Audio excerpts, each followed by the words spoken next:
47 seconds ago, Jamie Raskin stood up, pointed his finger directly at FBI Director Kash Patel, and said 4 words that froze the entire room. "Stop wasting our time." The cameras caught everything. Patel's face, shock, shame, and something that looked a lot like fear. And for the first time in 7 hearings, he had absolutely nothing to say. If you've been following this story, you already know how long this moment has been building. If you're just catching up, stay with me. Because what happened in that room today wasn't just a confrontation. It was a complete breakdown of whatever was left of Patel's credibility, and the words he said after being told to leave, those words are going to follow him. Let's go back to the beginning. Let's talk about how we got here. The last several months in Congress have been the same thing on repeat. Every single hearing, same opening, same questions, same dead-end answers, same frustration walking out the door. Kennedy, 73 years old, Republican. Same party as Patel sat in that chair and asked, "Will this happen before I die?"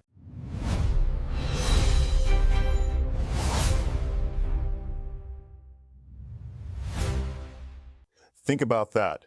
A senior senator from the FBI director's own party asking if he'll live long enough to see the truth come out. And Patel's answer?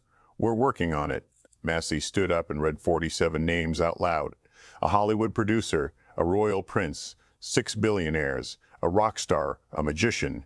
Names pulled from FBI documents, from victim statements. He read them directly to Patel's face. And Patel said, "There is no reliable information." Goldman brought the actual victims into that room. Real women. He asked, "How many of you applied to the Department of Justice?" Every hand went up. How many were rejected? Every hand stayed up. Patel's response, "The process is ongoing." 7 hearings, 23 hours, the same wall. Every single time, and Raskin sat through all of it. He absorbed every deflection, every non-answer, every rehearsed line. He got quieter with each hearing, more focused, more controlled. The kind of quiet that doesn't mean calm, it means something is coming. Today, it came. The hearing started at 9 in the morning. First 2 hours, nothing new. Patel dodged, Democrats pushed, Republicans covered, standard script. Then the 3rd hour arrived. Raskin took the floor. His voice was different from the moment he opened his mouth. Not tired, not even angry. It was colder than that, the kind of tone that tells you someone has already made up their mind. "Director Patel, how many times have you appeared before this committee?" Patel paused. "I don't know the exact number." Raskin cut straight through him. "I'll tell you, 7 times. 7 separate hearings, 23 hours of testimony. And in those 23 hours, how much real concrete information did you give us?" He didn't wait. 0. Exactly 0. The room went quiet, not uncomfortable quiet. The kind of quiet where everyone knows the person speaking is right and nobody has a comeback.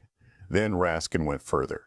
He laid out Patel's entire history of broken promises, one by one, right to his face. "Before you took office, you told Glenn Beck the blacklist is under FBI Director control. You told Bonino that names would be released. You stood in front of crowds and promised transparency. And then the moment you sat down in that chair, no reliable information, ongoing investigation, legal restrictions, every single time." He took off his glasses, rubbed his eyes. You could see the weight of 23 hours of wasted time sitting on him. Kennedy asked if he'd lived long enough to see the truth. Massie read you 47 names from victim statements, and you called them unreliable. Goldman's victims all came forward, all got rejected, and you told them the process continues. 7 hearings, 23 hours. And we are standing in exactly the same place we started. I want to stop here for a second, because this is the part that people need to really sit with. 23 hours. That's almost a full day of testimony across 7 separate hearings. And the result? Nothing. Not one solid answer. Not one name confirmed. Not one document released. Does that sound like someone trying to find the truth? Or does that sound like someone trying to run out the clock? Drop your thoughts in the comments. I want to know what you think is actually going on here. Raskin wasn't done. He brought up Brian Driscoll, 20-year FBI veteran, counterterrorism specialist, fired by Patel.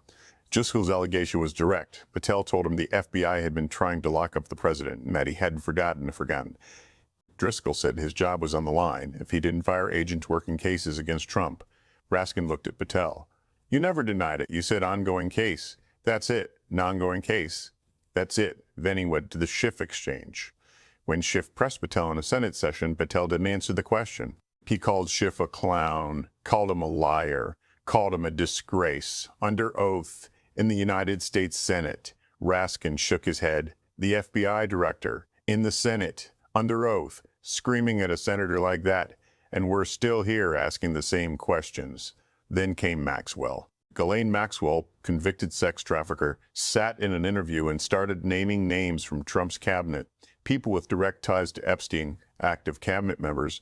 And what did Todd Blanche, Trump's former personal lawyer, now Deputy Attorney General, ask her? Not who's in the cabinet, not what did these people do. He asked when she last saw Epstein while he was getting a massage. A massage? Maxwell was naming sitting cabinet members, and the Deputy Attorney General asks about a massage. Raskin hit the table. And after that interview, where did Maxwell go? Minimum security, special meals, a therapy dog, a convicted sex trafficker getting 5-star treatment because she needed to stay quiet.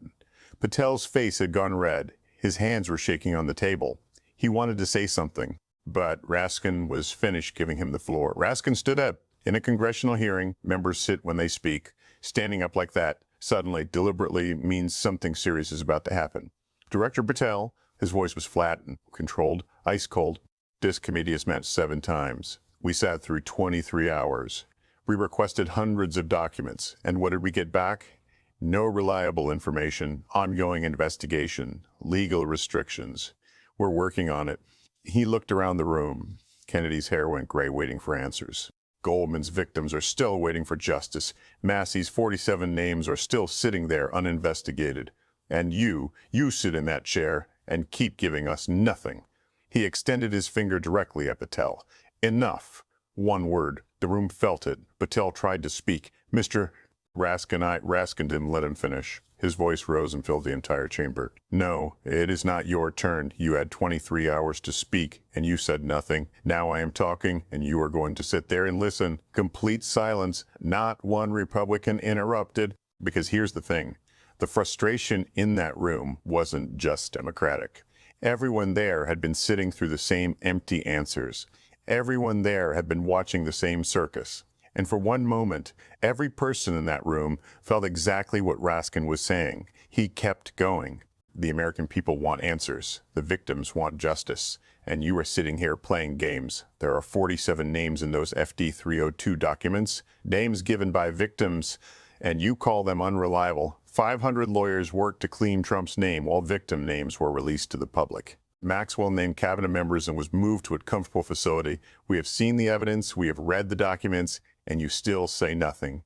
Then he said it. Director Patel, this committee is done wasting time with you. I'm asking you to leave this hearing. The room blew up. Republicans shot to their feet. You can't do this. But Raskin didn't flinch. You lied for 23 hours. You dodged for 23 hours. You wasted our time for 23 hours. This is over. Patel went white. He looked at his lawyer. He looked around the room. The committee chairman jumped in. Mr. Petter. Raskin, procedure. Raskin turned on him immediately. Procedure? You want to talk about procedures? 7 hearings, 23 hours. 0 answers. That's the procedure? Victims waiting while we sit here? That's the procedure? Victims waiting while we sit here? That's the procedure? Maxwell living comfortably, 47 names protected, Trump's name being scrubbed by an army of lawyers. That's the procedure? He turned back to his desk, picked up his papers. I am done with this circus, and I am demanding Director Patel resign. For the first time all day, Patel's voice came out, trembling tight, barely holding together. Mr. Raskin, you are blaming me, but Raskin turned one last time, slowly, deliberately. Yes, I blame you. You lied for 23 hours on you. You called 47 victim-provided names unreliable.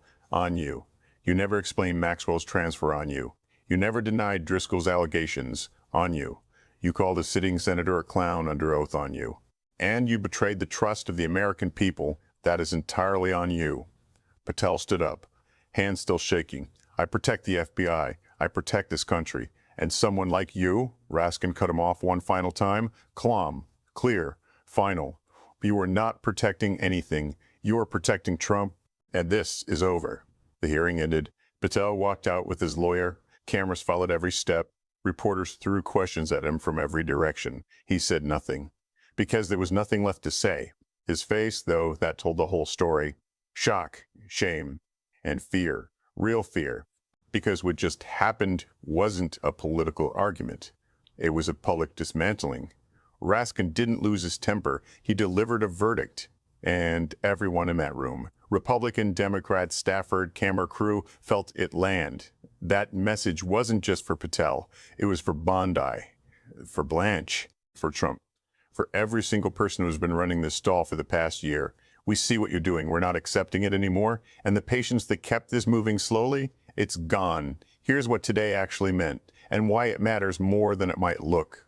1, Raskin and the Democrats have drawn a hard line. 23 hours, 0 answers. That deal is dead. No more patience, no more polite questioning.